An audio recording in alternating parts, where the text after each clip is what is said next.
It's March, and that means another episode in our Budget Builds Monthly series. So, let's see what kind of system we're building out in this month's episode.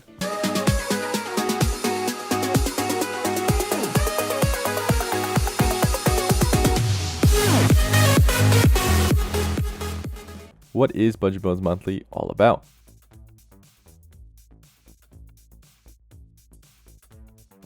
Now, whether you've seen our previous episodes or are new, posting the first Monday of every month, I review your budget request submitted via the Google form down in the description below. Using this information and PCPartPicker, I try to build the best bang for the buck PC within your budget, considering any constraints or platform preferences you may have. We usually make 4 builds, 2 AMD and 2 Intel, using either DDR4 or DDR5. We also check for deals on Micro Center and Newegg to see if we can modify the build to create a better PC within your budget. If possible, we also take a look at the used marketplace too. Next, we compare each build using online benchmarks and list out the pros and cons of the top options. This helps us figure out which build is best for you. And don't forget, we can't do any of this without your input. Speaking of the input, let's see how we fill out the Budget Builds request form. Now, a quick disclaimer to go with this. Budget builds will be as close or slightly over the budget due to parts and availability, as well as sales going on at the recorded time.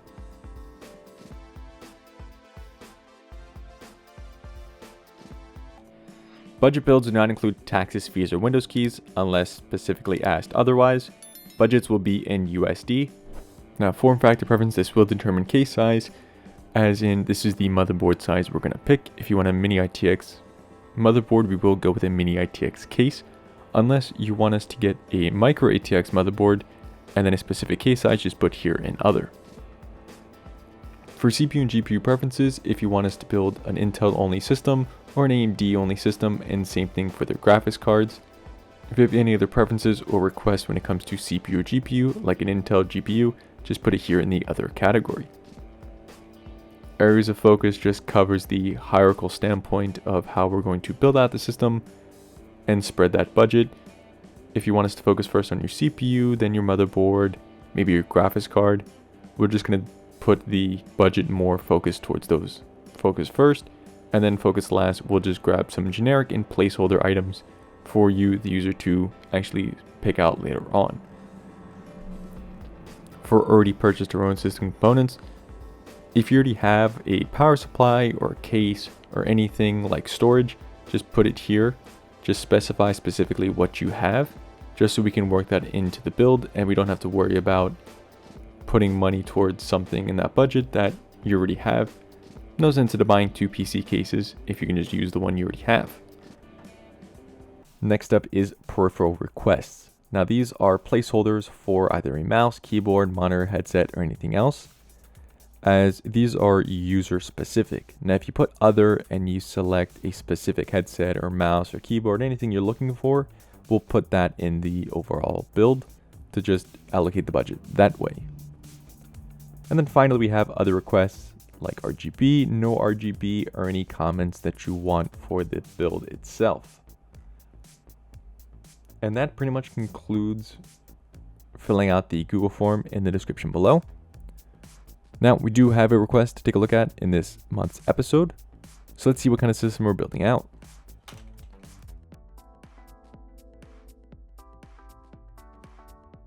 This user has a budget of 1,300 USD, wants a gaming type of system, ATX form factor preference, AMD CPU and AMD GPU, focusing first on our CPU, memory, and graphics card. Memory is going to be a bit tough. No already purchased or owned system components, peripheral request of a mouse and keyboard, and RGB or no RGB.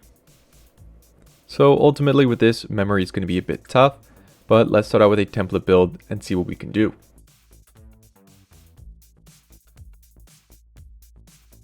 Here I have a 980 Pro 1TB SSD. It's currently out of stock at GameStop. We may end up having to switch this out if it never goes back into stock. Just something to keep in mind. We have a placeholder case of the Montech XR ATX mid-tower case. For power supply, we went with the Be Quiet 750 watt 80 plus gold fully modular ATX power supply, and a keyboard and mouse placeholder. We got the HyperX Alloy and a Logitech G502.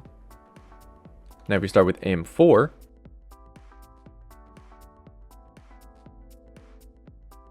here we have the Ryzen 7 5800 XT. It's an 8-core, 16-thread, 3.8 GHz boosting to 4.8. For motherboard, we got the Gigabyte B550 Aorus Elite. Memory, we got the Kingston Fury Beast RGB kit of 16 GB DDR4 3600 CL17. And then our storage, case, power supply, keyboard, and mouse all stay the same, with the graphics card rocking the RX 9060 XT. Now we are a little bit under our budget, which means we can probably work with AM5.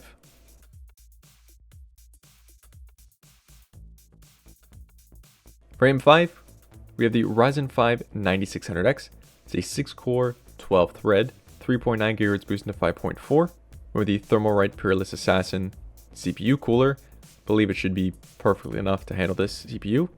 For motherboard, with the Gigabyte B850 Eagle Wi-Fi 6 ETX AM5 motherboard, a 16 gig kit of DDR5 6000 CL38 from Team Group, and everything else pretty much stays the same from our previous build. Now we are a little bit over that budget, and that is because our CPU this time doesn't come with a cooler.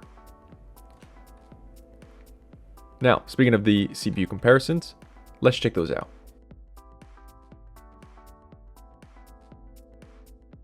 Here we have our Ryzen 7 5800 XT and our Ryzen 5 9600X. It's around a 6% difference in CPU comparison, but our AM5 build has 2 less cores and 4 less threads, but ultimately is a little bit more power efficient. So because we're strictly gaming, we'll go for this AM5 build. But before we go ahead and actually finalize this out, why don't we check out Micro Center's bundle deals and see what we can get.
So we are looking for a AMD bundle. So let's click this and see what we can get. For AM4, we have $473 to work with, while our AM5 build has $505 to work with. Now our AM4 build doesn't include a CPU cooler added on. The AM5 build does, so something we can keep in mind when we're looking at these systems. On Micro Center's website, it's a possibility that you're able to do a bundle deal with AM4 and DDR4 in store. But for $505, since we already have that CPU cooler, what can we get? Now we could step up and get a Ryzen 7 9700X, but then even though we're really $30 over our budget because of that cooler, we'd be $60 some over our budget. Which means we have to take a step down and get the Ryzen 7 7700X, DDR5 32 gig kit, and this B650 gaming board. Now if we wanted to go under our budget, because we're talking about gaming, go with this Ryzen 5 7600X 3D build. Now the only issue is it does come with a single stick of DDR5 RAM, which is not good for gaming. But if you're strictly using this for gaming, go for this and see if it's possible to get another stick of Flare X5 RAM. So let's just quickly compare the CPUs once more and see what it brings us to. So CPU comparison alone, yes, our Ryzen 5 7600X 3D is worse off than our Ryzen 5 9600, but our Ryzen 5 7600X 3D has that nice 3D caching. And then a step up from that is our 7700X. But remember, that 7700X is still a little bit over that budget because we have to get that cooler. While this Ryzen 5 7600X 3D will bring us under our allotted budget.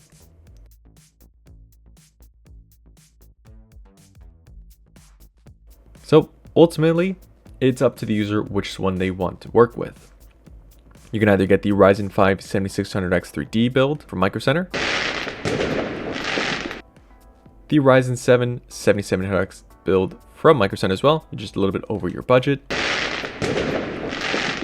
Just remember to work with this and replace it into this build from the Ryzen 5 9600X build, because we also need to get that cooler. And that brings us to the end. Thank you all so much for watching. Consider subscribing for more content. Like if you like this, if you dislike it, fill out that Google form, and I'll see you all in the next video.